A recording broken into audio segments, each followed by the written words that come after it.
Alors là, qui aurait imaginé un tel scénario? 1-4-0 entre l'Atlético Madrid et le FC Barcelone. Pas un match accroché, pas un duel équilibré. Non, une démonstration, une leçon, une claque tactique. Et ce qui choque, ce n'est même pas le score. C'est la manière. Le Barça n'a pas simplement perdu. Il a été éteint, neutralisé, étouffé avec ballon mauvais. Sans ballon, pire. Dans les transitions, en retard. Dans l'intensité, dominé.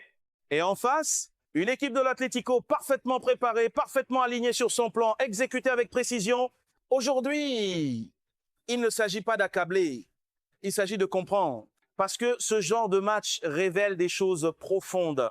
Dans la suite, on va plonger dans ce qui a réellement fait basculer cette rencontre. Pas seulement les erreurs visibles, mais la structure, les mécanismes, les choix, les détails qui font qu'un match bascule dès les premières minutes, dès les premières séquences. Il y avait un signal. Le pressing du Barça n'était pas coordonné. C'est un peu comme une équipe qui décide d'attaquer en contre-attaque, mais sans vitesse. L'intention est là. L'exécution ne suit pas. Les attaquants montent, mais le milieu reste collé à la défense. Résultat, une cassure. Une équipe coupée en deux. Et face à une formation comme l'Atlético, ça ne pardonne pas.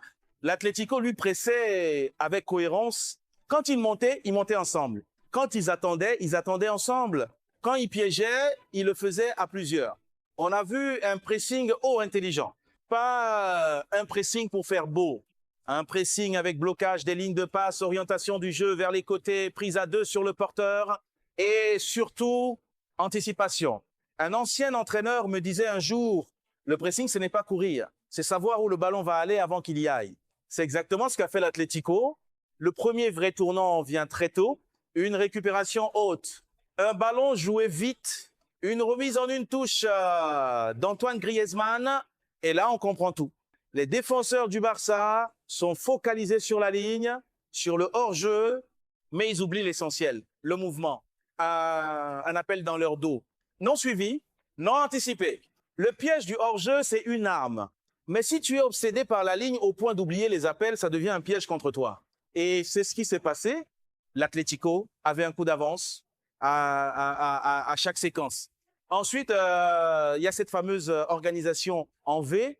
Sur phase défensive placée, l'Atlético transformait son 4-4-2.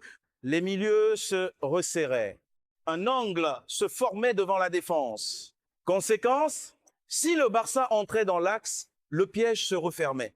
Prise à 2, parfois à 3. Si le Barça jouait latéralement, le bloc coulissait et enfermait sur le côté. Et le Barça, lui, avançait sans mouvement.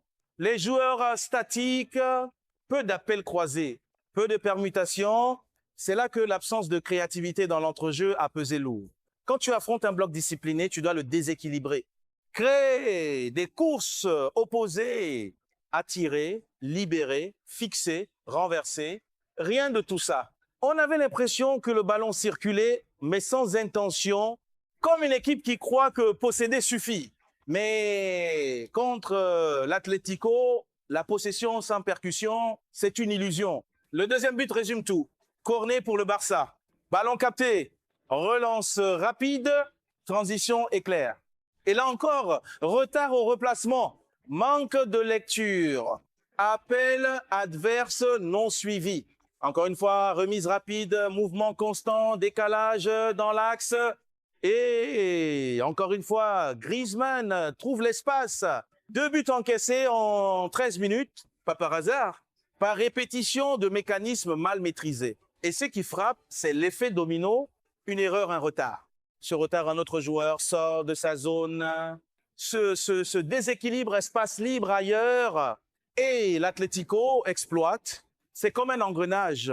Une microseconde de retard devient 1 mètre d'espace. 1 mètre devient une frappe. Et le Barça a constamment couru après le jeu. Le troisième but illustre la même logique. Encore un appel dans le dos. Encore une fixation sur le porteur. Encore un joueur libre à l'entrée de surface. Les défenseurs regardent le ballon, mais le football moderne, ce n'est pas seulement défendre le ballon, c'est défendre l'espace. Et l'Atlético a attaqué l'espace sans arrêt. Course croisée, appel à contretemps. Remise en une touche, jeu vertical. Pendant que le Barça, lui, était lent dans la création. Trop de touches, pas assez de mobilité. Peu de solutions offertes aux porteurs. Et quand tu affrontes un bloc aussi organisé, si tu gardes le ballon trop longtemps, tu es condamné. Un supporter m'avait confié un jour après un match européen, on avait le ballon, mais on n'avait pas le contrôle. L'occasion, c'est exactement ça. Le Barça avait parfois la possession, mais le contrôle du match appartenait à l'Atlético. Et ça, c'est une différence énorme. Alors maintenant, une question se pose. Est-ce uniquement un problème d'exécution ou un problème de lecture stratégique? Parce qu'à un moment donné, quand tu vois ton équipe se faire transpercer dans le dos à répétition, quand tu vois que ton pressing ne fonctionne pas, quand tu constates que le bloc est trop haut sans coordination, il faut ajuster, changer la hauteur, réorganiser le pressing, protéger la profondeur, mais rien n'a vraiment été modifié à temps. Et face à une équipe aussi disciplinée que l'Atlético, laisser le plan adverse se dérouler, c'est accepter le risque. Maintenant, on va voir pourquoi cette défaite dépasse le simple score. Pourquoi elle révèle des fragilités structurelles? Pourquoi l'Atlético a parfaitement ciblé les points faibles? Et surtout, comment ce genre de match peut servir de leçon? Parce que le football ne pardonne pas l'imprécision collective. Alors, passons à l'analyse plus profonde de ce qui s'est réellement joué dans les mécanismes tactiques. Si on prend un peu de recul, ce match ne raconte pas seulement une soirée ratée. Il raconte un affrontement entre deux lectures du football. D'un côté, le FC Barcelone, fidèle à une idée de contrôle par le ballon. De l'autre, l'Atlético Madrid, fidèle à une idée de contrôle par la structure. Et ce soir-là, la structure a dominé la possession. Pourquoi ce match compte vraiment? Parce qu'il met en lumière une vérité simple. La possession sans coordination défensive est fragile. Le Barça a joué haut, très haut, mais sans pressing cohérent derrière. C'est un peu comme une équipe qui décide de défendre en avançant, mais sans fermer les portes derrière elle. Tu gagnes du terrain, mais tu exposes ton dos. L'Atlético, lui, a compris quelque chose. Le danger du Barça vient de sa capacité à combiner dans les petits espaces.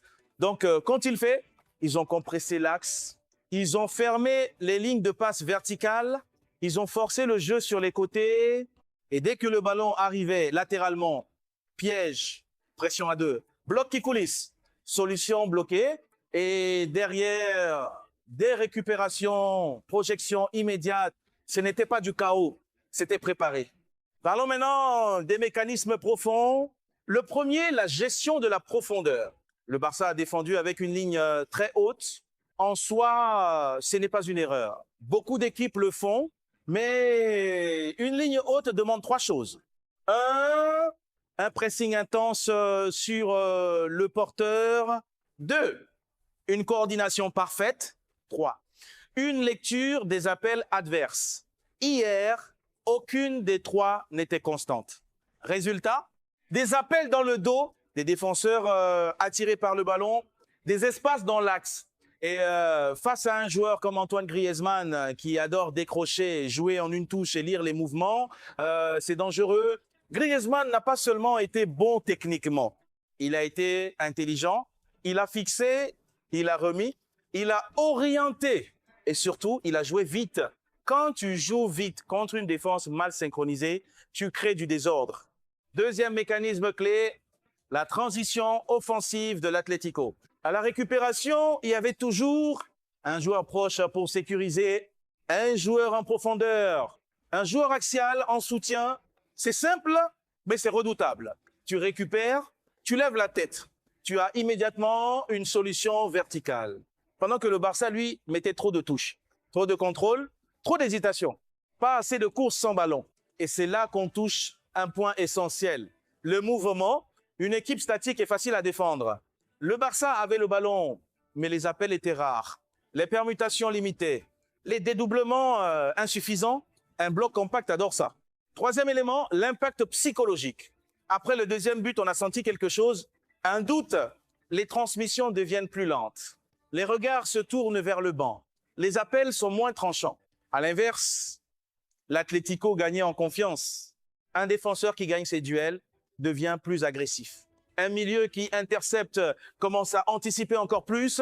Un attaquant qui voit que les appels fonctionnent en fait davantage. Le football est aussi une question de dynamique mentale. Et ce soir-là, la dynamique était rouge et blanche. Maintenant, parlons des erreurs d'analyse que beaucoup peuvent faire. Première erreur, c'est juste un accident. Non, un 4-0 n'est pas un simple accident. Il révèle des déséquilibres structurels. Deuxième erreur, c'est uniquement la faute de la défense. Non plus. Une défense exposée sans protection est condamnée à souffrir. Si le pressing initial est cassé, si le milieu est trop bas, si les attaquants ne ferment pas les lignes, la défense est en infériorité. Troisième erreur, il manquait certains joueurs, donc c'est normal. Les absences comptent, oui, mais le football de haut niveau demande des adaptations. Une équipe doit savoir ajuster son plan selon les profils disponibles. Alors, comment lire ce match comme un supporter expert? Première chose à surveiller, la distance entre les lignes. Si l'écart entre attaque et milieu dépasse quelques mètres, c'est un signal d'alerte. Deuxième point, la réaction après perte. Est-ce qu'il y a une pression immédiate? Ou est-ce que tout le monde recule? Troisième point, les appels dans le dos des latéraux. Si les adversaires cherchent systématiquement la profondeur, c'est qu'ils ont identifié une faiblesse. Quatrième élément, le rythme des transmissions. Une équipe en contrôle joue vite et juste. Une équipe en doute joue lentement et hésite. Maintenant, imaginons des scénarios alternatifs. Si le Barça avait reculé son bloc de quelques mètres, il aurait pu être réduit l'espace dans son dos. Si le pressing avait été déclenché uniquement à certains moments clés, au lieu d'être permanent et mal coordonné, il aurait été plus efficace. Si les milieux avaient osé casser les lignes balle au pied, peut être que le fameux V de l'Atlético aurait été désorganisé. Le football est une question d'ajustement. Et parfois, ne pas ajuster coûte cher. Quels sont les signaux d'une bonne soirée pour une équipe comme le Barça? Pressing coordonné dès les premières minutes. Défense qui anticipe les appels. Milieu qui propose constamment des solutions. Ailier en mouvement permanent. À l'inverse, les signaux d'alerte sont clairs. Défense qui regarde le ballon au lieu de scanner. Milieu trop bas. Attaquant isolé. Transition adverse trop facile. Les synergies sont aussi essentielles. Quand le latéral monte, le milieu doit couvrir. Quand l'attaquant presse, le bloc doit suivre. Quand un joueur fixe, un autre doit attaquer l'espace. Hier, ces connexions étaient plus fluides du côté de l'Atlético. Et c'est ce qui a amplifié l'écart. FAQ Express, pourquoi l'Atlético semblait toujours en avance? Parce que leur déplacement était anticipé et coordonné. Pourquoi le Barça n'a pas trouvé de solution dans l'axe? Parce que l'Atlético a densifié cette zone et orienté le jeu vers les côtés. Pourquoi la ligne haute a été si dangereuse? Parce que le pressing devant n'était pas suffisamment intense pour la protéger. Pourquoi la possession n'a pas suffi? Parce que la possession sans verticalité ne désorganise pas un bloc compact. Plan supporter expert sur 7 jours pour analyser ce type de match. Jour 1, revoir les 10 premières minutes, observer le pressing. Jour 2, analyser les distances entre les lignes. Jour 3, se concentrer uniquement sur les appels dans le dos. Jour 4, regarder les transitions après perte. Jour 5, étudier les placements sur coup de pied arrêté. Jour 6, comparer avec un match où le pressing du Barça fonctionne. Jour 7, tirez vos propres conclusions sans se laisser guider par l'émotion. Petit rappel essentiel. Le football reste un sport d'équilibre et d'imprévu. Aucune équipe n'est intouchable. Aucune défaite ne définit une saison entière. On analyse On critique professionnellement, mais on respecte les joueurs, les clubs et le fair play. Si cette analyse vous a aidé à mieux comprendre ce 4-0, abonnez-vous pour d'autres décryptages tactiques immersifs. Dites-moi en commentaire, est-ce un simple accident de parcours ou un signal fort pour la suite? Dans la prochaine analyse, on ira voir comment une équipe peut rebondir après une telle claque et ce que ça demande mentalement et tactiquement. On se retrouve très vite. Il y a une dernière chose qu'on doit comprendre. Un 4-0 comme celui encaissé par le FC Barcelone face à l'Atlético Madrid, ce n'est pas seulement une addition de buts, c'est un révélateur d'écart. Pas forcément d'écart de talent pur, mais d'écart de préparation dans un contexte précis, d'écart d'adaptation, d'écart d'exécution. Et c'est là que le match devient intéressant pour la suite. Parce qu'il faut le dire, l'Atlético n'a pas seulement défendu, il a contrôlé les moments. Les premières minutes, pressing haut. Une fois l'avantage pris, bloc compact, transition rapide. Quand le Barça essayait d'accélérer, agressivité ciblée, quand il fallait calmer, gestion intelligente du tempo, c'est une maîtrise émotionnelle. Un entraîneur m'avait raconté un jour, les grandes équipes ne jouent pas toujours vite, elles jouent au bon moment. Hier, l'Atlético a joué au bon moment. Revenons sur un détail fondamental, le timing des courses.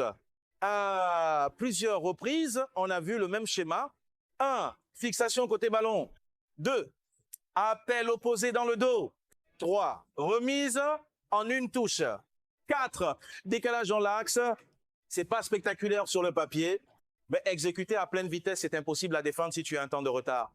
Et le Barça avait ce temps de retard. Pourquoi? Parce que la lecture défensive n'était pas collective. Défendre, ce n'est pas seulement courir vers le porteur, c'est scanner autour de soi. C'est anticiper l'appel avant même que la passe parte. Hier, trop souvent, les regards étaient rivés sur le ballon et le football moderne punit ça.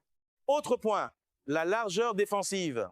Quand ton latéral est attiré à l'intérieur pour fermer l'axe, qui couvre le couloir, quand ton ailier ne replie pas immédiatement, qui absorbe la transition, ce sont des micro-détails, mais cumulés, ils créent des espaces et face à un joueur aussi intelligent qu'Antoine Griezmann, ces espaces deviennent des opportunités et il ne s'est pas contenté de marquer ou de faire marquer.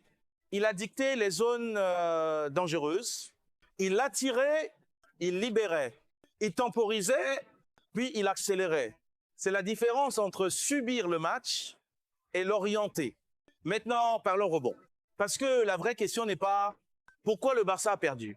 La vraie question, c'est comment le Barça peut corriger ça. Première piste, récalibrer le pressing. Un pressing doit être déclenché par un signal clair. Une passe latérale. Un contrôle orienté vers l'arrière. Une mauvaise réception. Pas un pressing automatique sans coordination. Deuxième piste, réduire les distances entre les lignes. Si l'attaque presse, le milieu doit suivre immédiatement. Sinon, tu offres une zone libre entre les deux. Troisième piste, protéger la profondeur, soit en abaissant légèrement la ligne, soit en ayant un défenseur en couverture permanente. Quatrième piste, multiplier les appels croisés en attaque. Un bloc compact ne craint pas la possession, il craint le mouvement. Il faut aussi parler mental. Quand tu encaisses tôt, tu as deux choix. T'accélères dans la précipitation ou tu restes fidèle à ton plan en l'ajustant. Hier, on a senti une forme de frustration. Les gestes deviennent plus rapides, les décisions moins claires, les passes plus risquées. Et l'Atlético a exploité chaque moment d'impatience. Quels signaux montreront que le Barça a appris de cette défaite?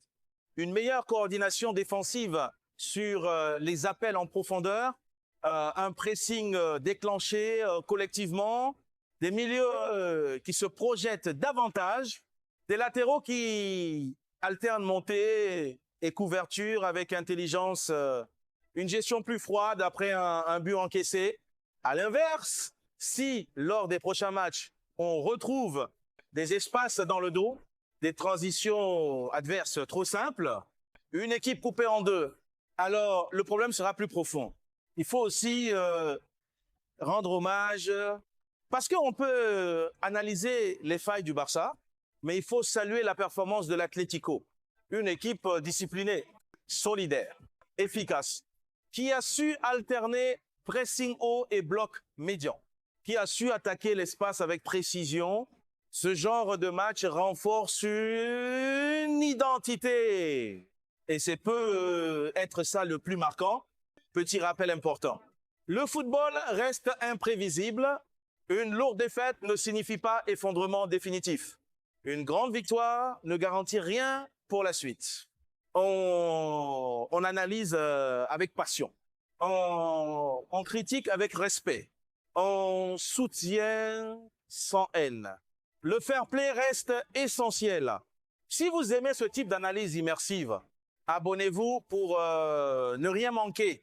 Dites-moi en commentaire, est-ce que ce 4-0 est un tournant? Ou simplement une soirée où tout a tourné dans le mauvais sens? La prochaine fois, on décortiquera une équipe qui s'est transformée une claque en moteur de progression. Et croyez-moi, c'est souvent là que commencent les grandes réactions.